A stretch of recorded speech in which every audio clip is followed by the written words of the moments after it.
PwC has released its Cities of Opportunity report for the African continent.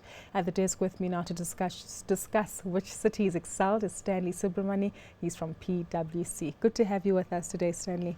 Good afternoon, and thank you very much for the opportunity. Fantastic. Now, I'm very proud. Johannesburg is one of those cities which is listed on the top 5. Maybe if you tell us what criteria first these kind of cities need to fulfill. Well, thank you. Well, firstly, this is the first report that PwC has done on the African continent. So what we did was we surveyed 20 cities across the continent, east, west, south, and central. And what we asked ourselves is that we put together a number of key questions.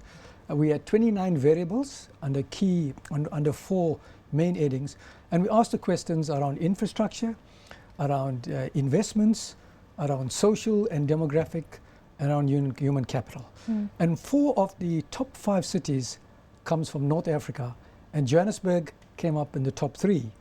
And when you look at it, those top cities, when you look at the top city in Africa is Cairo. Now Cairo started off in the 4th century. And Johannesburg, as we know, only came into being in 1886. So this is a wonderful accolade for the city of gold. What's Cairo doing differently, though, that other counterparts across the continent need to learn from? Well, as I said, in the 29 variables, we found that Cairo came up, number 1, funny enough, on infrastructure. So they focused on infrastructure. It came across quite well in terms of the ease of doing business, but very expensive in the cost of doing business. So the variables that we decided, we put them into a computer system, and of course in terms of the scoring, Cairo came up number 1. It does not mean they're number 1 in every single area. So for example, the country that attracts the highest amount of foreign direct investment is Kenya, and Kenya ranks number 7 on that list. Is there a correlation between the city of opportunity and, as you say, the level of foreign direct investment and the economic hub of that particular city? There is a correlation between the opportunities and the economic hub and growth. But what we found is quite interesting is that the cities of opportunities generally attract good quality people. So good quality people are saying, where are the best cities on the continent? They've got the best infrastructure, the best communication, and certainly that drives the decision in terms of where should one live and where should one play. Well, we know that from a business perspective it's working, and as you say, where should one live and where should one play. What about technology and innovation? Because you look abroad and you have cities where internet connectivity is all over. Is Africa anywhere near that yet?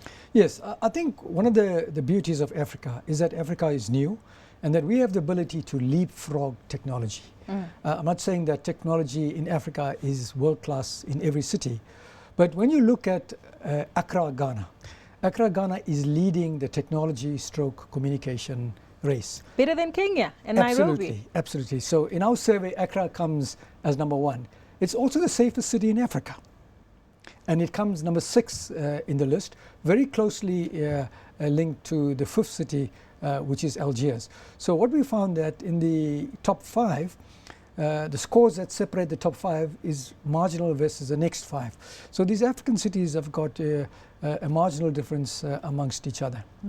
What was key to what you've highlighted in your responses is infrastructure, and we know that that's something that's continually lacking on the African continent. Are we seeing a significant pickup in infrastructure in certain new cities of opportunity that are developing? And if we are, who are the players? Is it government that's driving it, or more private sector investment? Well, let me start by saying that the infrastructure deficit in Africa, across Africa, is estimated at $1 trillion over the next 10 years. Sure. So $93 billion of infrastructure spend is needed every year to close the infrastructure gap.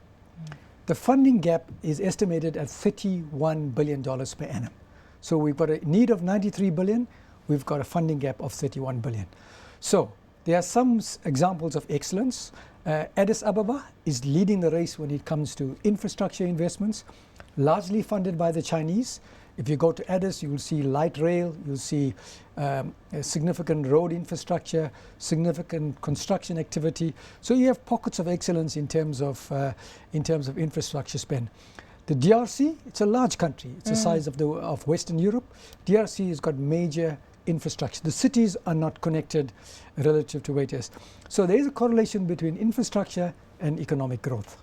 Correlation quite significant. Very significant, yes. What about international players? You've alluded to China in Addis. Are we seeing that these cities of opportunity manage to attract a lot of FDI, which you alluded to a moment ago? Yes, as I said, Kenya by far is attracting the highest amount of foreign direct investment. Casablanca has got the highest number of top 500 listed companies.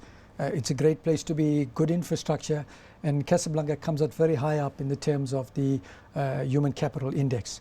But FDI, funny enough, looks at various things. They look at opportunity. You know, capital is coward as well. So capital look at where the risk is and what the rewards are. So the higher the risk, capital look for higher rewards. So capital flows across the African continent is quite significant. Of course, when you look at economic growth, excluding South Africa, growth across the African continent averages at 5%. This is our time. It's Africa's time. It's Africa's time. Just a quick one before we wrap things up. Are we finding that these cities of opportunity find that the property prices are obviously much higher than that of the other counterparts? Absolutely. What we found that there's in excess of 120 African cities that have got a population in excess of 500,000. We've got 47 African cities that have got a population of 1 million. But more fundamental and more transformative in the 21st century is the urbanization, the move from rural to urban. What this is doing is that it's putting pressure on properties, and certainly residential properties and commercial properties are seeing a significant climb. Well, as you said, it's Africa's time, quite clearly, Stanley. Thank you so much for your time today and providing insights on your report. That was Stanley Subramoney, who's the head of strategy for Southern Africa at PwC.